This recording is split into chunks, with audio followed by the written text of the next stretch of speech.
Today, the battle for Bengal was declared. What unfolded today on the streets of Kolkata was not a stray confrontation. The flashpoint between Mamata Banerjee and the Enforcement Directorate marks the beginning of what is certain to be the fiercest election of 2026 by far.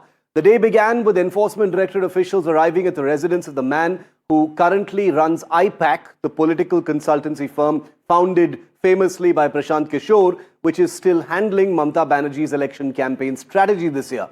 This triggered protests, slogan shouting and chaos outside the residence of the man who runs I-PAC. As tensions escalated, words spread fast, and within hours, Mamata Banerjee herself, as you can see in these pictures, landed up at the spot where the raids were happening, accusing the ED and the BJP government at the center of intimidation, demanding access and personally overseeing the securing of files and data that contained the Trinamool's election plans. Mamata, who has ruled Bengal for 15 years, is now unmistakably in maximum defense mode.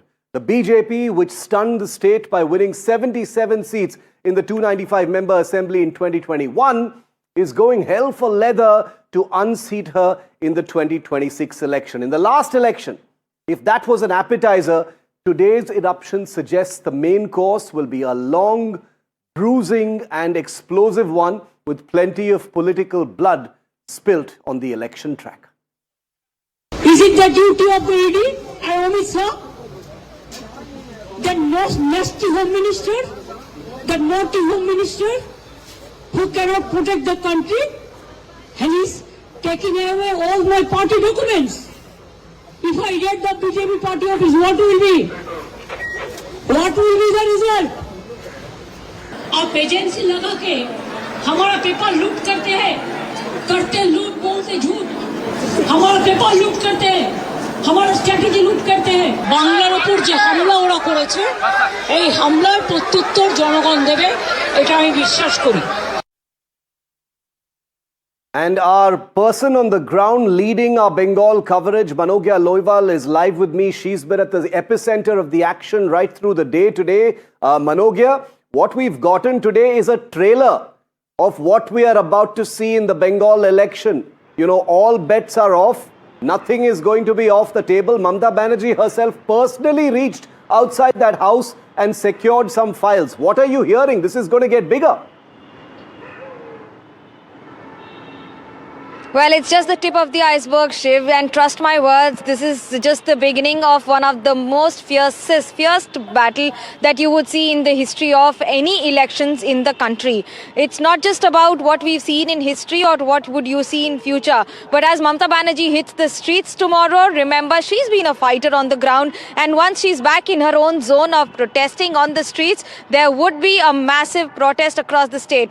But if I sum up the entire day, a very interesting and a very unprecedented developing day that we've witnessed today, with a central agency raiding the office of a private firm and the residence of the owner of the private firm, which happens to be the consultant of a political party, and the chief minister of the state finally visits its residence as well as the office, absolutely unfolding into a drama which we've seen on 3rd February 2019 when the chief minister Mamata Banerjee had reached out to the commissioner of police Rajiv Kumar residence, who's now the DGP of West Bengal, and then had protested on the streets. Remember, Esplanade was full of protesters and supporters of Trinamool Congress who were there on the streets as Mamata Banerjee was there for a few days protesting against the central agency's high-handedness. And today what we see is again unfolding into one of the biggest battles of West Bengal.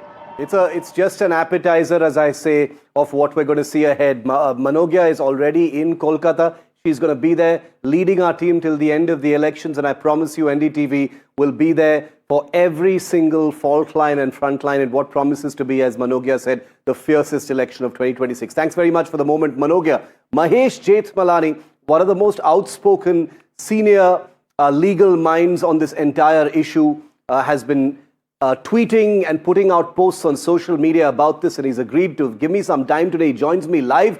Mr. Jethmalani, welcome. Thank you very much for speaking to me tonight here on NDTV. What do you make, first off, of Mamata Banerjee, the Chief Minister of Bengal, reaching the I-PAC chief's residence as the Enforcement Directorate raids began? Well, the raids are legitimate if the ED has suspicion that there's an offence committed and they have an ECIR in this matter. So they obviously have the grounds and they have evidence now, and they're searching for documents to further the investigation. So they're within their legitimate rights. As I said, there's an ECI registered, and they've entered the premises and they're looking for certain documents. So from the ED standpoint, what they've done is completely within the law, within the provisions of the PMLA. As far as what the Chief Minister has done, is exactly contrary to law, because she's come with 2 police officers in an attempt to, and the highest police officers in the state, unheard of. She has enrolled for an investigation into a man called Pratik Jain, whom she's associated with professionally for her party, right? And presumably for her own personal interests as well. She's brought with her the DGP of the state of West Bengal and the Commissioner of Police of Kolkata. That's an attempt at intimidation. And plus, she has not just stopped at that. Under cover of that intimidation, she has stolen documents, appropriated themselves to her, and she's committed criminal trespass, or house trespass in this case. So these are all very serious offences which she's committed. And while the ED has done its duty according to law, she has tried to subvert the investigation. And there's an adverse inference that she has tried to subvert the investigation because the documents the ED would have taken possession of had she not stolen them, right, and appropriated them to herself, that they would implicate her. And it was also very typical, Mamata Banerjee drama. She dashed in, made quite a spectacle of it, went in, came out with a file in her hand and a mobile. She addressed the press. What do you think prompted her to do that? Well, I suppose a combination of fear and fear about what the investigation would lead to, and particular documents which she misappropriated, right? That's one. And 2, I guess she's running out of ideas. She's on a weak wicket this time, right? And she needs to play a victim card. So she's going to say that, she's being victimized by the ED. Now, whether that works or not, I don't know. She's played this victim card very often before, and it's now beginning to sound a little hollow. Because Mr. Jethmalani, this is, the weeks before the big election in Bengal. Is the timing of these raids something that Mamata Banerjee can surely point at and say, this is happening before the elections to teach me a lesson or put me on the back foot? She sure believes it. She's claiming it's an attempt to steal her election playbook. No, listen. What is this strategy? Unless the strategy was that you were going to commit violence to somebody, you were going to indulge in violence against those who are opposed to you. What is strategy? You have a cadre, you have a vote bank, you have a supposed policy, right? All we see is loot and scoot in West Bengal. That's the only form of government that exists over there. So what is her strategy? Her strategy is nurse a vote bank and inflict acute violence on your opponents. That's a strategy. Prevent them from coming to the vote booth and then have post-poll violence. No, but it's not the first time, Mr. Jethmalani, that the Enforcement Directorate and the government in the centre will be accused of using a money laundering probe, for political reasons. And that's precisely what's happening here as well, right? It can be. Look, those who want to see it at the political spectrum can see it, right? Prima facie in law, when a public servant is discharging his duty. And what did he go for? He only went to collect some documents. What did the ED team go for? They only went to collect some documents, right? What? That raised her hackles. For God's sake. She's not being arrested. She's not being victimized. Some documents were there, right? So she is fearful of the contents of the documents, and she's fearful of this investigation, right? So there's something. Now, is the ED supposed to stop doing its duty just because there's an election 4 or 5 months down the line? The Bengal Chief Minister was there personally today, as you saw. Her cadres, her ministers, the TMC hit the streets. There was a fiery protest in some parts of Kolkata. There's very good reason to believe those protests will continue tomorrow as well, because they've gotten an issue now to take to the streets. Mamata Banerjee has also moved the court against the ED. Could you give us a legal view, Mr. Jethmalani, on how this moves forward? How will this unfold in court? Legally, I see the ED moving the High Court for transferring an investigation of the illegal acts that took place in Pratik Jain's office to the CBI. Because Bengal police can't be trusted. When the chief minister comes in and intimidates ED officers in the premises they are searching, right? They're completely shown they are partisan. They're not fair. They're not impartial. And the investigation obviously is against the chief minister. With the CBI getting involved, Mr. Jethmalani, it again becomes a center versus a state battle. You know, the control of agencies. Mamata is already, invoking the name of the Union Home Minister. It's an endless loop. We've been here before. We've seen this before. It's okay. I mean, look, the pursuit of crime cannot be halted because of political perception, right? But equally, it's open to the accused people, right? Those who are the targets of that investigation of the investigating agency, to say, look, this is motivated, this is political, it's partisan on the other side. It's okay. That's all political now. We are used to this in politics, right?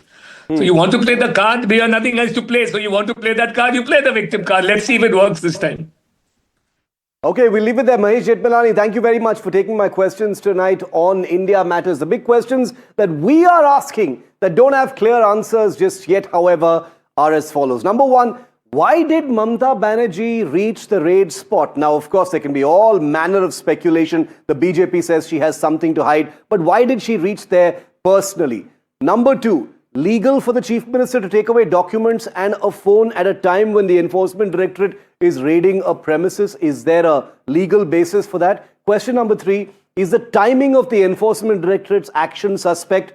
Nobody should fault the TMC for believing that the timing is totally suspect and the fact that it comes right before the elections. Number four, has the ED raids given political ammunition to Mamata Banerjee? That's a bit of a rhetorical question because we know it has. She has already hit the streets and mobilized the Trinamool to take this up as a big angry issue against the outsiders, the BJP, the Enforcement Directorate. And number five, is this new flashpoint a signal that this is what the battle for Bengal is really going to look like? Joining me live now as we get into the big debate, Tuhin Sinha, spokesperson for the BJP. Advocate Touseef Khan is a political analyst. Jayanta Ghosal, consulting editor with NDTV. And Rajat Sethi, who's also a political analyst. Welcome to all of you. Touseef, I'd like to kick it off with you. If there's nothing to hide, people are wondering why Mamata Banerjee needed to go there herself, pull out files and a mobile, at a time when a raid is taking place. Shiv, this is clearly not a raid in the sense that a case is being, investigated. This is a political action. This is a political attack that BJP is doing by using the agencies against a political, organization. Therefore, Mamata Banerjee, as a supremo of the Trinamool Congress, has all the right to do whatever it takes to hold her ground. You see, in a press release, CBI says, or the ED says, that the case is, they have conducted the raid on the basis of a CBI FIR, which dates back to 27 November 2020. So for 6 years, ED says that they have been sitting there. They did not raid, I-PAC office in all these 6 years. And just a month, 2 months before the election, they are conducting these raids, and therefore they are saying that, oh no, this is not a political targeting. We are just doing our work. No, that is not what it is. We all understand what is going on, and therefore, as a political adversary, Mamata Banerjee has all the right to hold her ground. So, Tuhin, why are you saying that Mamata Banerjee has something to hide? If this was the I-PAC nerve center of her election strategy campaign, maybe she's trying to remove some sensitive lists and data that would help the BJP. Why are you saying she's got something to hide? Well, good evening, Shiv. Good evening, everybody. Mamata Banerjee very clearly took out certain papers which date back to February 2022. Now, it's too rich to imagine that those papers from February 2022 would have a link with the elections she is going to fight in 2026. In all likelihood, those papers pertain to the shady money trail involving, money laundering entities, involving Hawala entities. And you need to understand how these raids came about.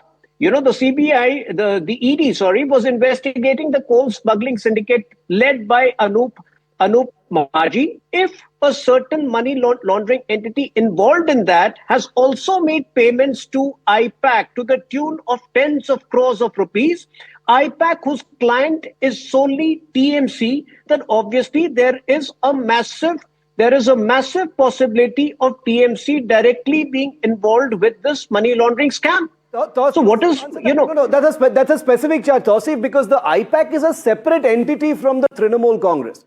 It's a separate entity. It's a private organization.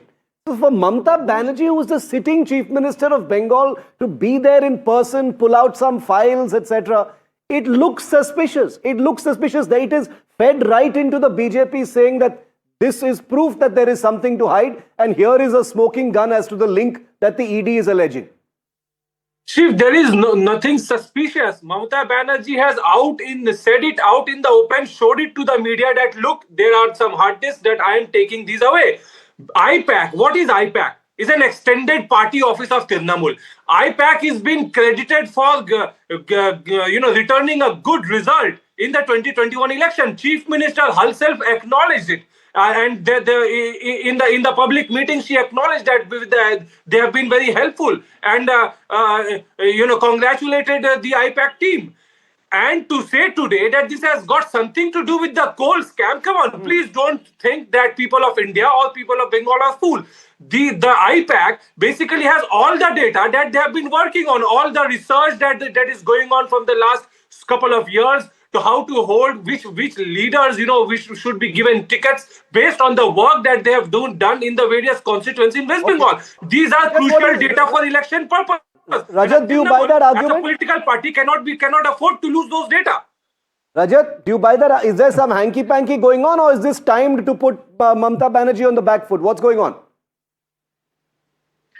Well, Shiv, good evening to you and to your viewers. Well, one thing is for certain that, campaign financing in India is always a murky affair. It's a landmine where authorities, if they walk over, they will find a lot of evidences all across. We heard about Prashant Kishore's spending that happened in Bihar. Why was he and how was he able to spend? And it came out that, certain Jagan's, companies associated with Jagan were involved in financing and funding Prashant Kishore directly. For 2 hours of consultation, he used to charge 30-40 crores. So, these are suspicious transactions. And similarly, how would TMC otherwise, is paying to this agency? There will be questions. And see, if there are no doubts and the paper trails and money trails are all clean, then I-PAC shouldn't worry. But the way with which Mamata Banerjee, she rushed to the spot, she was trying to do two things. A, maybe she was trying to, ensure that the moral support to the I-PAC people is given so that they don't blurt out anything before the authorities. Second, she wanted to play that victim card, that has completely aced it.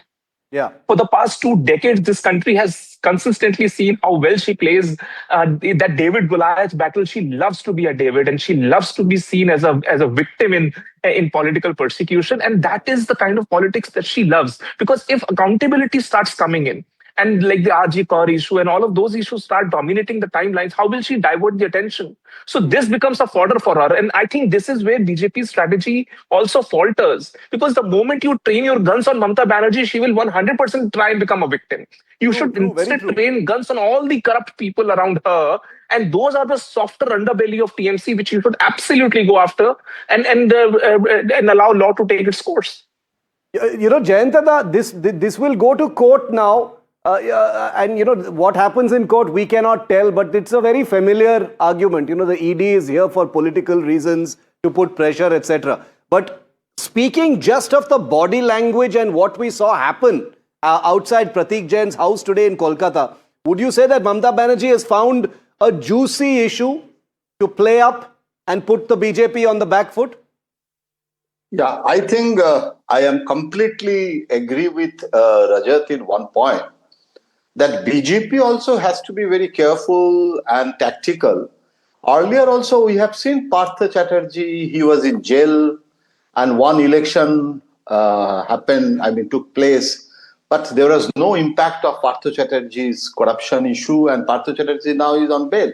Jyotipriya Mallik, all these corruption issues. And there is a narrative of Mamata Banerjee that ED, CBI, these siblings are basically before election, they are motivated, and there are two aspects, Shiv, that one aspect is legal, what Maheshji was telling us, but the other aspect is the political, what Rajat wanted to say, that the political perception. In the ground zero, you have to understand that Mamata has got an opportunity, and Mamata is very, very prudent on this issue. The negative situation को कैसे positive में बदलना है, to turn the issue. Now the victim card, because now the issue is what she has said on record, that the list of the candidates, it was there, the proposed names, and I-PAC has done the research into all the blogs and all the reports, and now BJP will blackmail these proposed candidates कि आप यहाँ चुनाव नहीं लड़ेंगे, चुनाव लड़ेंगे तो ED आएगा. So these are the narratives. Now Mamata got an opportunity, because this I-PAC office is neither the Sakamvari's office, which is the main the agency is searching for, and the I-PAC, this office is basically the war room of TMC now for election. So Mamata, what did that? Rajat wants to add something to that. Jayanta, Rajat wants to add to something you're saying. Go ahead, Rajat. See, this is what I'm trying to say, Shiv. See, no political consultant or consultant organization keeps the list of potential candidates on their laptops or on printouts. It doesn't happen that way. These are done towards a very last, like while the planning might be going on. It's not like, those documents are lying there. It never happens. It never works like this. This is the heart of the political activity. And most of these remain with the party offices. So she was not there. Please understand, she, as Jayanta was saying, it is deeper. It is not first order thinking. It is deeper why she went there. She went there, as I said, money trails can lead to greater problems for her, and she wanted to give moral support to the team. B, she wanted to be that victim. And that is what the BJP is counting on as well. The BJP is counting on the suggestion that there is something deeper. It's not just about some political lists, etc. Before I go back to Tuhin, I just want to show you what the BJP versus Trinamool dynamic has looked like, because it's been very interesting since the last assembly election. As a TV anchor, I don't want to assume all my viewers, have a memory of what the numbers look like. So let me just remind you, in the Bengal assembly election, previous one, 2021, total seats 290. The Trinamool, the ruling party, won 213, but the BJP stormed into the opposition with a huge 77 seats. It was a huge win for the BJP. They were looking to come to power, but they still scored 77, which was not small. In the general election in 2024, in the Lok Sabha, total number of seats in Bengal, 42. The Trinamool scored 29. The BJP scored only a dozen seats. It was seen as a reversal of the BJP's momentum following the 2021 assembly election. So the BJP is sniffing something very real in this election, and therefore is on the front foot and trying to be very, very aggressive. But Tuhin, as you've heard both Rajat and Jayanta say, the BJP runs the risk of making tactical errors and handing the initiative to Mamata, allowing her to play victim, and she does that masterfully. She can play sympathy masterfully. Well, Shiv, just to take the discussion forward from the two previous speakers, this Hawala money trail could possibly even have led to a media company or to an educational institute. Now, should I-PAC be given immunity simply because it is an extended office of Trinamool? If there is clear link, if there is clear evidence of its involvement in Hawala money, in a case involving the coal smuggling case, why should it be given immunity? So I think, the question of us doing it deliberately or doing it for the polls does not arise over here.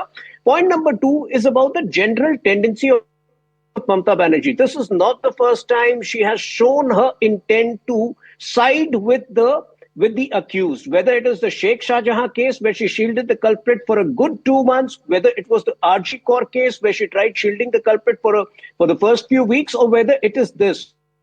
I think the larger question is TMC a mafia entity more than a political party? Does it stand to gain from all illegal transactions? Which is why, her sympathies always seem to be with the accused. Her sympathies always seem to be with people on the wrong side of law, and which is something very startling. Jayanta, I want to... Shiv, no, Shiv, actually, I have to say something. Yeah. Because, this is also helping Mamata when ED and BJP are in same voice, and sometimes Shubhendu Adhikari says before ED that this house can be going to be raided. And after some time, we see that raid is happening. And now this illegal transaction, CBI also has not, in their statement today, they have not mentioned that TMC is connected with this illegal coal, this Hawala transaction. But BJP is saying, so the Mamata, what she is saying, that Narendra Modi, I remember, BJP used to say CBI is Congress Bureau of Investigation. I still remember, because that time BJP was in opposition. Yeah. Now Mamata is saying that CBI is now a BBI, BJP Bureau of Investigation. So this EC and BJP, and I am not saying this. Mamata is saying this. And I hear what you're saying, Jayanta. I know the point that it is helping Mamata. Yeah. No, and also, Yeah. Tuhin, last 60 seconds I'll give to you, which is Mamata Banerjee has made it a point to specifically name the Home Minister, the Union Home Minister, in all her attacks.